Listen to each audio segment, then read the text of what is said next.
Hello, friends. 168 Hours by Laura Vanderkam is a time management book that challenges the belief that we don't have enough time in a week. It offers practical strategies for maximizing our schedules and using time wisely to achieve personal and professional goals. So let us start the audiobook summary. 168 hours. You have more time than you think. Chapter 1: Managing Your Time to Live a Purposeful and Abundant Life. In the modern world, we are constantly rushing to keep up with the demands of both our professional and personal lives. The typical work week has grown from the traditional 40 hours to 60 to 70 hours, and for some, it has even surpassed 90 to 120 hours per week. This means we are often left with little time for ourselves and our families, and even simple activities such as self-care, reading, and engaging in religious practices. It's a struggle to find time to vote or spend quality time with loved ones, who are the cornerstone of our support system. In the pursuit of success and advancement in our careers, we often forget the importance of taking care of ourselves and our relationships. We may boast about the long hours we put in at work, but what good is success if we don't have the time to enjoy it with our loved ones? Moreover, neglecting self-care can lead to burnout, which can impact our health, relationships, and overall happiness. However, there are people like Teresa Deitner who have found a way to live a fulfilling life despite the demands of work and family. As the owner of Dayton Construction Group and the mother of 6, including 8-year-old twins, Teresa is busier than most of us. Yet she manages to prioritize self-care and spend time with her family, all while running a successful business. She sleeps 7 hours a night, coaches soccer, and spends weekends cheering at her children's games. She also makes time for outdoor activities such as hiking and horseback riding to recharge and find peace. Additionally, she takes days off work to coincide with her kids' days off school so they can go on sightseeing tours. Teresa views her time differently from most people and believes that every hour and minute is precious. She spends her time on what she does best and what no one else can do better, nurturing her business, family, and herself. According to her, if I'm not spending time wisely, I fix it, even if it's just quiet time. Teresa's story serves as a reminder that our busy lives are largely a choice. We all have the same amount of time, 168 hours every week, to create the lives we want. By choosing how we spend our time, we can lead more purposeful and abundant lives, both professionally and personally. It's important to note that our 168 hours each week can be used to pursue our passions, engage in activities that bring us joy, and spend quality time with those we love. We have the power to create the life we want, and we should not let our busy schedules hold us back. By prioritizing what's important to us, we can make the most of the time we have and live a life that's both fulfilling and abundant. Chapter 2: Achieving Professional and Personal Fulfillment Through Core Competencies. The fast-paced and demanding nature of today's world can make it seem like there are not enough hours in the day to balance our professional and personal lives. As a result, many of us boast about working 60 to 70-hour work weeks, with some even working up to 90 to 120-hour work weeks. This often leads to a lack of time for self-care, reading, religious practices, spending quality time with loved ones, and even basic actions like voting. However, it's possible to lead a fulfilling life both professionally and personally by focusing on our core competencies. These are the skills and abilities that we excel at, and we do better than almost anyone else. By focusing on these core competencies, we can make the most out of the 168 hours we have in a week to build the lives we desire. Troy Smith and Jan Rivkin from the Harvard Business School have likened life to a job, made up of tasks and activities that we take on. Some of these tasks, like sleeping and eating, are necessities, while the rest are a combination of choices that we make. The authors stress that we have the ability to change how these tasks are bundled together in the future based on our core competencies. To live a whole life, it's essential to leverage our core competencies. They are rooted in our clarity of the strategic intent and prioritize our limited time resources on the things that we do best and delegate or ignore the rest. By doing this, we become more focused and efficient, allowing us to achieve greatness in our lives. However, it's crucial that our core competencies are meaningful and important to us. They should be the things that we are best at and that others cannot do as well. Ideally, we should have no more than a handful of core competencies, and these should fit into specific categories. For example, if you have found your dream job, your work should be a core competence. Nurturing relationships with family and close friends, as well as leisure activities that align with your core competencies, should also be considered core competencies. The individuals who get the most out of life are those who identify and focus on their core competencies. They understand that happy and successful people are not just getting by, but rather spend as much of their 168 hours as possible on their core competencies. By doing this, they sharpen their focus and set themselves on a path to success and happiness. Chapter 3. Achieving Professional Fulfillment Through Matching Core Competencies with the Right Job. Determining the perfect career path that aligns with our core competencies is a crucial step toward leading a fulfilling life, both professionally and personally. When we are in a job that leverages our strengths, we are able to allocate our time and energy toward what we excel at, leading to a sense of accomplishment and satisfaction. But how do we determine the right job for us? Sylvia Earle, a renowned marine biologist and National Geographic explorer in residence, provides a great example of what a fulfilling career looks like. Despite facing several challenges through her 60 years in the field, including grueling travel conditions, sexism, and balancing work and family, she remains deeply passionate about her work. This showcases the significance of finding a career that aligns with our core competencies and pushes us to reach the limits of our abilities. Teresa Amabile, a Harvard Business School professor, emphasizes that the perfect job for us is one where we do what we love and love what we do. Doing what we love involves finding work that matches our expertise, creative thinking skills, and intrinsic motivations. Loving what we do means finding job conditions and work environments that support our focus and encourage the exploration of new ideas. The right job should bring positive energy into our lives, becoming a source of joy and motivation in our 168 hours each week. When we love what we do, even a 50-hour work week feels less taxing than a 30-hour work week in a job we loathe. The perfect career path is a combination of finding work that matches our core competencies and the right job conditions that challenge us to reach the extent of our abilities and support our growth. It is important to remember that the journey toward finding the right job is not always a straightforward one. It may require exploration, experimentation, and patience. However, when we finally find work that aligns with our core competencies, it will be well worth the effort. Chapter 4. The key to finding a fulfilling professional life lies in managing your calendar. Carol Fassbinder-Orth, a renowned biologist, has a unique approach to her workday. Instead of being afraid to speak up in meetings, she has the confidence to excuse herself if she realizes that a meeting isn't relevant to her, and instead chooses to use her valuable time pursuing activities that contribute to her career progress. Fassbinder-Orth is a prime example of someone who has learned to control her work calendar, maximize her time, and achieve her career goals. She obtained her PhD in avian immunology in just 5 years, even while balancing the demands of motherhood and work, by learning how to structure her schedule to optimize her progress. If you want to follow her footsteps, it's important to first identify your career goals and then prioritize your activities accordingly. With an average of 2,000 working hours in a year, you have the potential to make significant progress toward your dreams. Start by setting annual goals and breaking them down into monthly milestones. Then plan your weekly tasks, schedule them into your calendar, and stick to your commitment to completing them. It's also important to eliminate activities that are outside your core competencies and to minimize the time you spend on tasks that you're not good at. Meetings, for instance, can consume a significant amount of time, but there are ways to optimize them, such as replacing multi-person meetings with one-on-ones between relevant employees. Don't be afraid to delegate tasks to others who are better suited to completing them, freeing up your time to focus on what really matters. Time is a precious commodity, and by following Carol Fassbinder-Orth's example, you can learn to control your work calendar and make the most of your time, achieving your career goals and leading a more fulfilling life.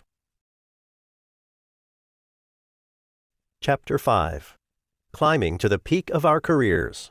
Achieving success in our careers should be the ultimate goal of all our hard work, and there are several steps we can take to reach this summit. In this chapter, we will explore the 6 key strategies that can help us break through in our chosen profession or craft. First, having a clear vision of what we want to achieve in our careers is an essential step toward success. This clarity helps us to set our sights high and motivates us to work hard toward reaching our goals. Having a clear idea of what the next level in our career looks like gives us a target to work toward and helps us to stay focused and motivated. Additionally, it also helps us to take calculated risks and make bold moves that will bring us closer to our ultimate career goal. With a clear vision in mind, we can make informed decisions about the steps we need to take to achieve our aspirations and continuously progress toward success. Second, we must understand the metrics and gatekeepers that are important in reaching the next stage of our careers. These metrics can vary depending on the profession, but they often include factors such as publications, grants, and years of experience. In some cases, the metrics may not be readily available, but it is our responsibility to research and discover them.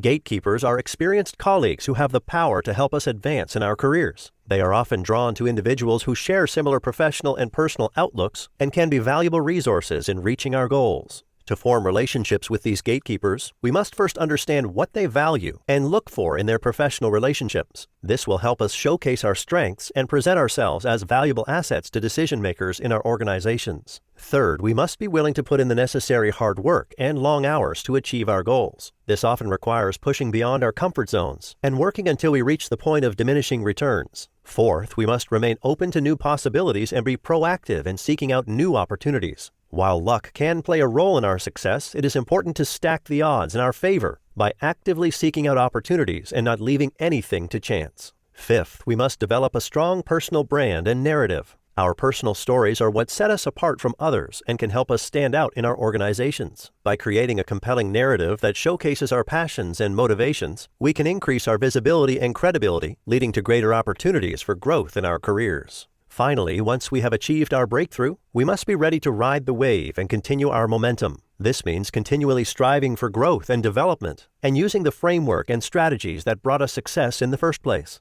As an example, consider the story of Leanne Shear and Tracy Toomey, the authors of The Perfect Manhattan. Despite working long hours as bartenders in Manhattan, they found the time and motivation to write their book and eventually caught the attention of a literary agent through a chance encounter. Their determination and hard work allowed them to capitalize on this opportunity and launch their careers as authors. Chapter 6.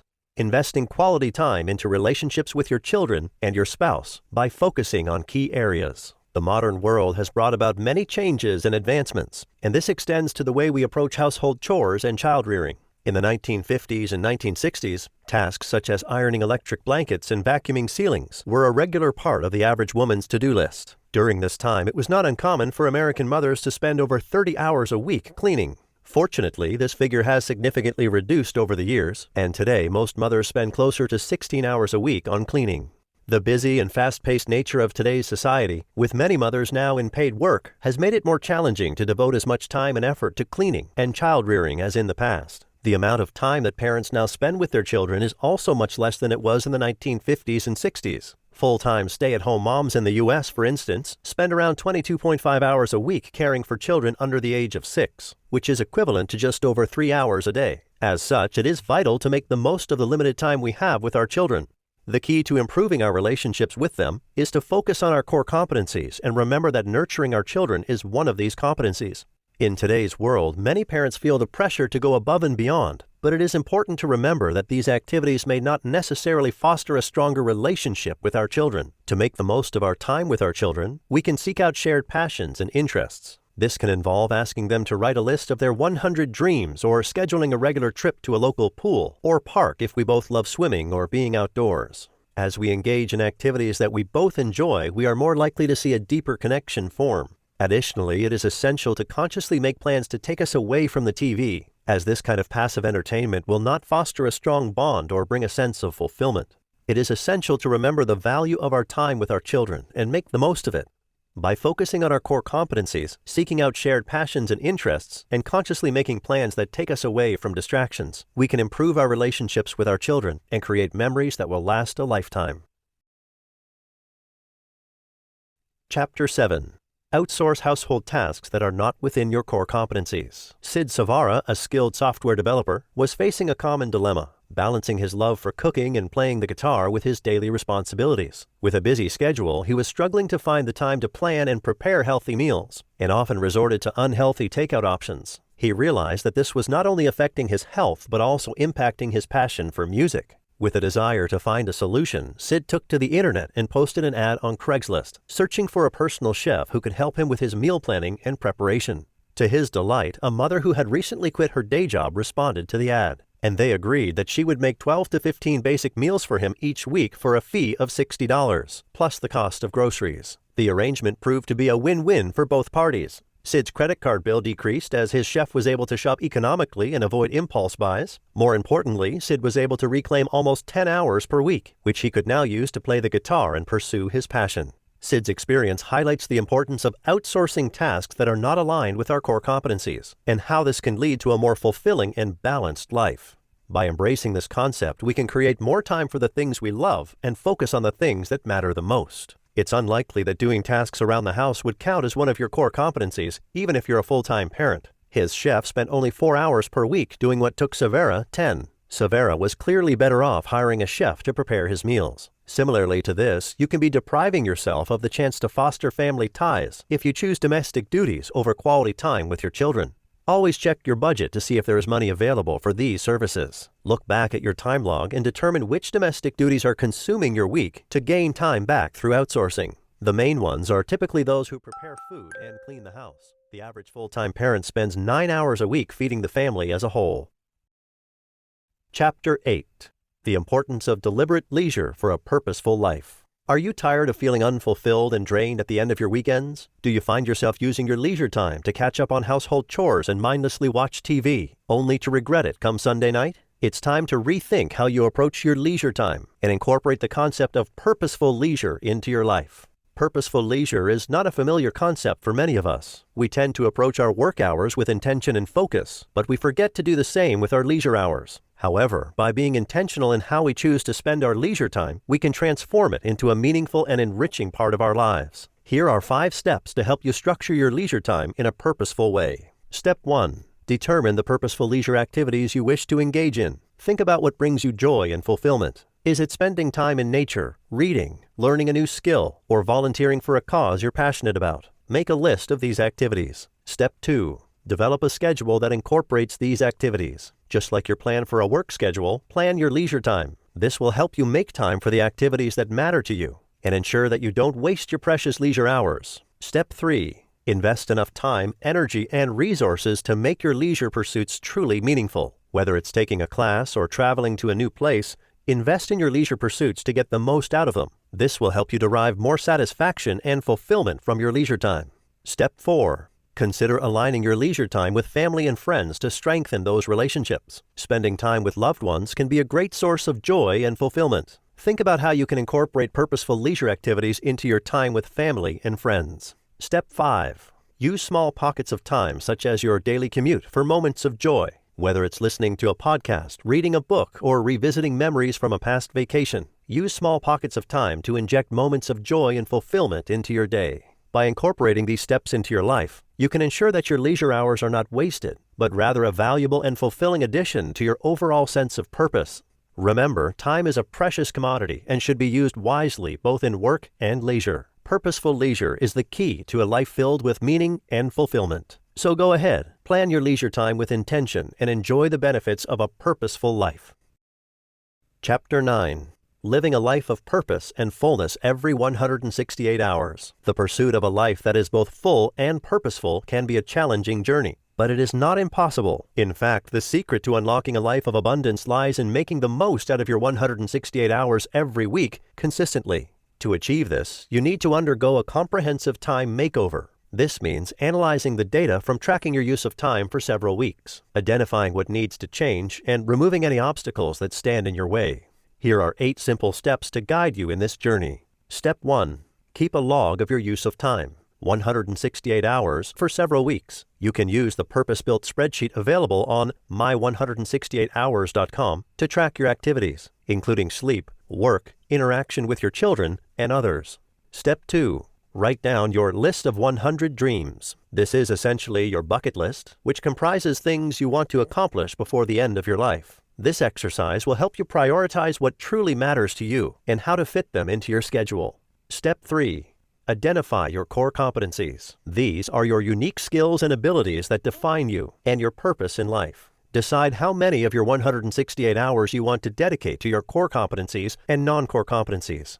Step 4. Start fresh. You have 168 hours to fill. Begin by filling in the time for sleep and meals. Step 5. Block out hours for core competency activities. These are activities that align with your core competencies and are essential to your purpose and fulfillment. Step 6. Minimize, outsource, or ignore everything else. Your time is limited, so focus on living your core competencies. Step 7. Fill in bits of time with bits of joy, as discussed in the previous chapter. Step 8. Continuously review and adjust your schedule. Your 168 hours will change as your priorities and dreams evolve. In conclusion, living a full and purposeful life is not an unattainable goal. By tracking your use of time, prioritizing your dreams, and focusing on your core competencies, you can make the most of every moment and experience a life of abundance. Chapter 10. Summary. The ultimate goal of this book is to emphasize the importance of making the most out of every 168 hours in a week in order to lead a fulfilling and purposeful life. The author stresses the importance of being intentional in how we choose to spend our time, focusing on our core competencies, both professionally and personally, in order to make the most impact. To put the ideas presented in this book into practice, the author suggests taking a few simple steps. First, log your time usage for 4 weeks using the 168 hours log available on the author's website, and analyze the data to determine where you are spending the majority of your time. Ask yourself what changes you need to make and whether you are in the right job, given your core competencies and values. Additionally, concept of new home economics plays out in your own life, and consider discussing it with your spouse. By taking these steps and being intentional with your time, you can lead a purposeful life and make the most out of every 168 hours.